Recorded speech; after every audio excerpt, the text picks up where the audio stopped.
મિત્રો, ખેડૂતોના મુદ્દાઓને લઈને આમ આદમી પાર્ટી છેલ્લા 2 મહિનાથી વિવિધ સ્તરે આંદોલન ચલાવી રહી છે, મિટિંગો કરી રહી છે, મુદ્દા ઉઠાવી રહી છે. ખેડૂતોને આપે જોયું હશે કે હળદળમાં જે થયું, મોડાસામાં જે પશુપાલકની સાથે થયું અને એની હત્યા થઈ, સાથે સાથે એ ભાવનો મુદ્દો હોય, એપીએમસીમાં કડદા પ્રથાનો મુદ્દો હોય, એને જે વળતર મળવું જોઈએ પૂરતું એનો મુદ્દો હોય, કે હાઈ ટેન્શન લાઈન નાખવાનો મુદ્દો હોય, કે ખેડૂતોને કોઈના કોઈ રીતે હેરાન પરેશાન કરવામાં આવે છે, શોષણ કરવામાં આવે છે, એનો મુદ્દો હોય.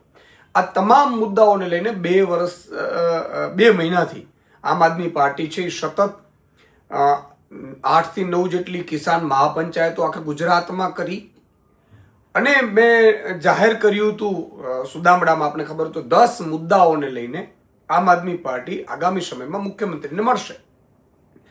અને આપે જોયું હશે કે 8000 જેટલા ગામોમાં ખેડૂત ન્યાય પંચાયતો કરી અને લગભગ 80,000 જેટલા ખેડૂતોનું સમર્થન પત્ર મેળવ્યું. હજી એ પ્રોસેસ ચાલુ છે.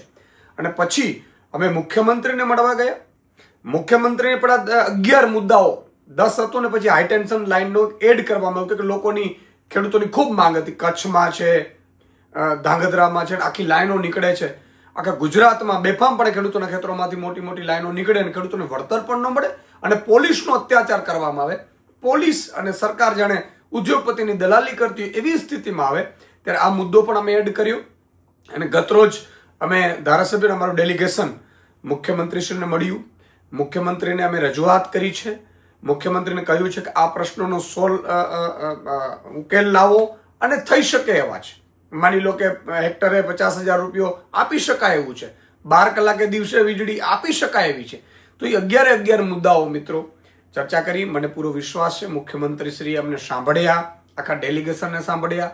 મુખ્યમંત્રીશ્રીને એ પણ કહ્યું કે બધાની પાસે સમય ઓછો છે એટલે ભગવાન આપણે સારા કામ કરાવડાવે સારા. અને મુખ્યમંત્રીશ્રીએ ખાતરી પણ આપી છે કે આ પ્રશ્નોનું નિરાકરણ પણ લાવશું અને અમને સાંભળ્યું પણ ખરો. એ માટે હું ખેડૂતો વતી, ગુજરાતના ખેડૂતો વતી મુખ્યમંત્રીનો આભાર પણ માનું છું. પણ સવાલ એ છે કે આ 11 મુદ્દાઓ જો ઉકેલ નહીં કરવામાં આવે આગામી બજેટ સત્ર સુધીમાં, તો મેં એમને કહ્યું છે બજેટ સત્રમાં સુધીમાં જો આ ઉકેલ નહીં આવે ખેડૂતોના પ્રશ્નનો, તો સડકથી લઈ અને સદન સુધી, વિધાનસભા સુધી આમ આદમી પાર્ટી ફરીથી આંદોલન ચલાવશે અને જન આંદોલન પણ ઊભું કરીશું.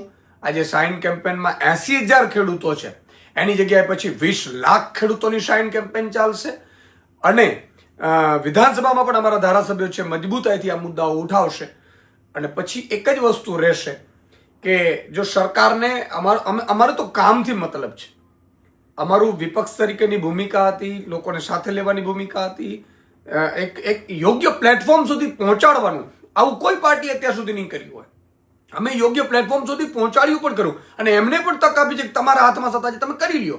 નહીં તો પછી અમે જન આંદોલન કરીશું અને મજબૂરીએ ખેડૂતો માટે અમારે લડવું પડશે. ગરીબો, ભાગિયાઓ, મજૂરો, શ્રમિકો માટે અમારે લડવું પડશે. એ વાત નક્કી છે. અને એટલે જો આ મુદ્દાઓ બજેટ સત્ર સુધીમાં, ફેબ્રુઆરીમાં બજેટ સત્ર છે પહેલા જો સોલ્વ નહીં થાય તો આમ આદમી પાર્ટી જલદ આંદોલન કરશે. અને એ માટે અમે ઈચ્છીએ છીએ કે ગુજરાત આખું અમારી સાથે જોડાય. જય જવાન, જય કિસાન.